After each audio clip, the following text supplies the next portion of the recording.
It's hard to do the clap because the mic's like here, so I can't actually. Yeah. Bruh. Right. Top 5 things that SEOs do not do, Mr. Dooley. That they don't do. That they don't do. Right. In your opinion, obviously. In my opinion. So I'm going to go against the grain on a few things here. Obviously, it's what they don't do. Disavows, definitely number one. So people don't realise that disavows don't work. People just think that Google are good at ignoring toxic links. Yeah. And the truth of the matter is they're very, very, very, very good at ignoring toxic links to a certain degree until it becomes a problem. And then when it becomes a problem, it's too late. So it's there for you to use. So use it. Mm-hmm. Get rid of the toxic links. I'm not asking you to go and disavow links that have got any sort of power and trust. I'm just asking you to get rid of the high toxicity, low power, low trust links. People don't do it. So you're kind of the opinion that if there's a Google tool out there that they're trying to get you to use, why aren't you using it? Yeah, pretty much, yeah. I mean, don't get me wrong. I don't believe everything that Google tells me, but they've not created a tool. People have got like this kind of conspiracy theory that the minute you upload a disavow, that's it. You've admitted that you're doing spam and you're going to get penalised. It's not there. It's there for you to. I've seen so many times. I've got so much test data to show how it works. And it just annoys me when people say, "I've done a disavow and it's not worked." And I'm like, "Well, what have you used?" I've used Ahrefs or SEMrush, but you're not using the right tools. It's like doing GSA and saying links don't work. Do you know what I mean? It's just wrong. Or some people argue that they don't work. And they've never done a disavow in their life. And you're like, how can you say it doesn't work when you've done a disavow? Yeah. It's just frustrating. So I'd say that's my number one. I'd say number two is EEAT. And I think and the reason why I'm putting these number one and number one was because there's a lot of unnatural link penalties still to this day that are coming out that we're dealing with on a week by week basis.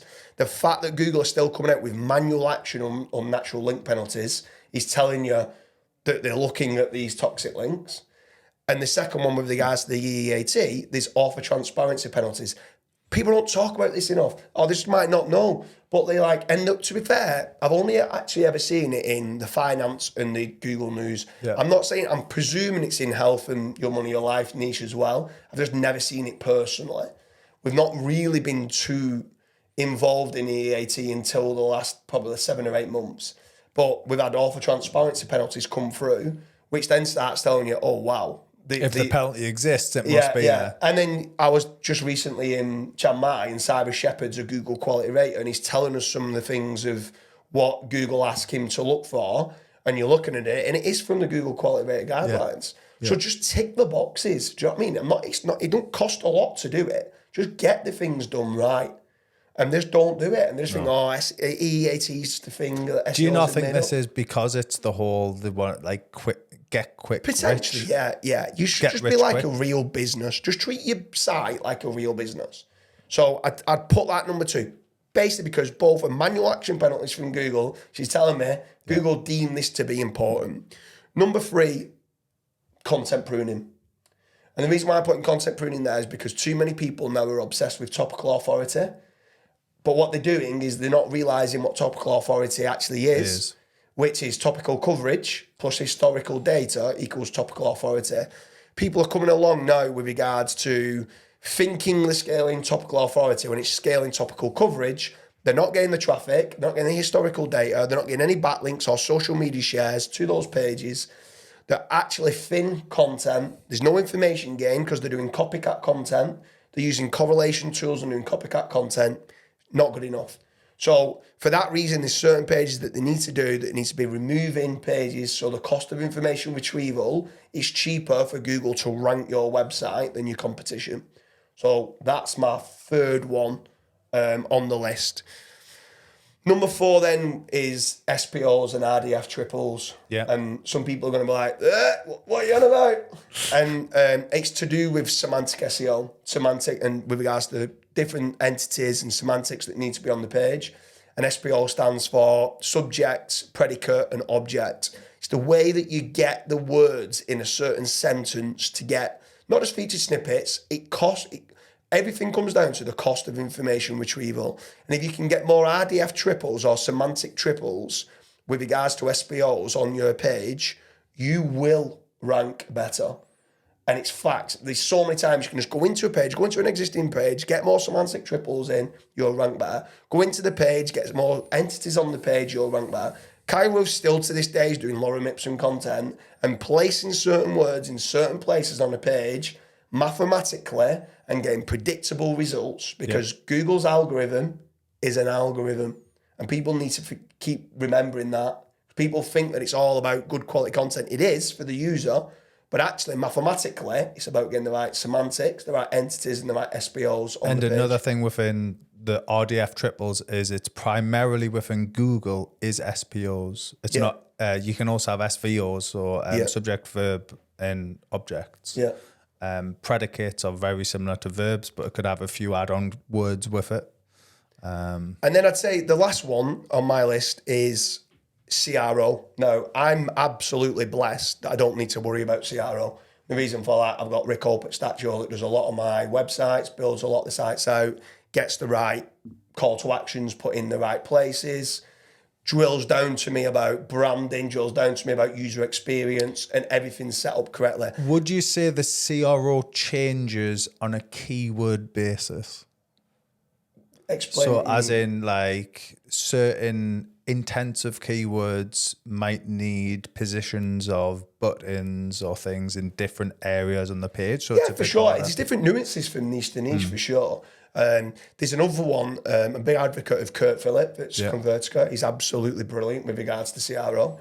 Now, I've kind of referred Kurt through to so many people and he's gone and done an amazing job, done massive uplifts with regards to whether it's Shopify kind of stores, whether it's just WordPress kind of affiliate sites, even display ads, even looking at certain places where you can place certain ads for you to earn more money. So from a freelancer point of view, Kurt at Convertica is brilliant. Just try and make certain that you're leveraging the most the traffic you're getting, you're leveraging the most money you can out of it from a conversion rate optimization point of view.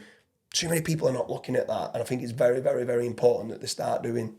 So one thing I'd add on to that is one of my biggest pet hates within that SEOs don't do is they don't look at monetization avenues enough. So if they're affiliate, they are literally tunnel vision. They're only an affiliate. They don't think of, oh, actually, I can capture email lists. I can start promoting, or I might be able to make my own product in the future to promote to that list. Yeah. I can cross-sell, I think you hit it on another podcast, pixel data. Yeah. I could actually sell or rent out this pixel data. Yeah, I mean, there's a whole video for us to do with regards to monetization of different monetization. There's like 20 different monetization methods. Yeah. That fall under, you could call it falls under CRO if you wanted to, but the whole thing, it's almost going like backlinks within going in. You could go talk a whole for 2 hours. I guess I personally would say it's monetization, and CRO is an element of monetization. Yeah, right? I agree with you on that. Yeah, so when I say CRO, I probably do mean monetization methods for sure.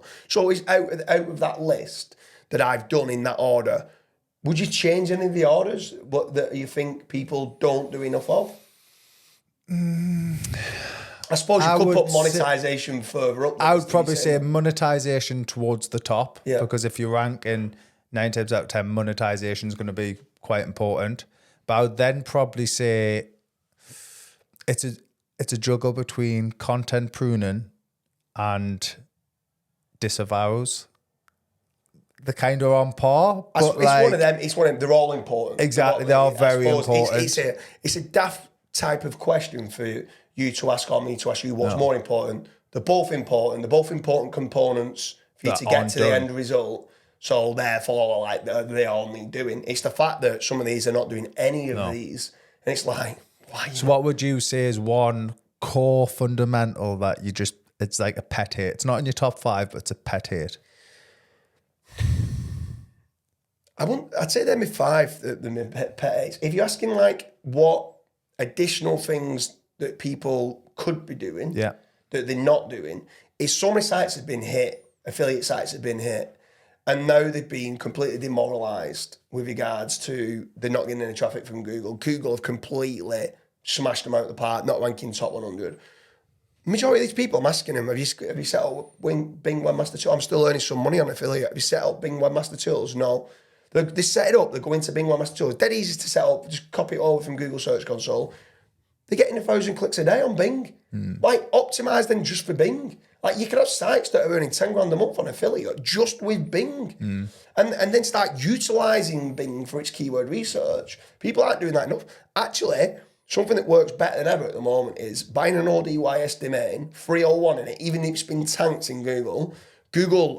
Bing still loves links, and especially the kind of link velocity.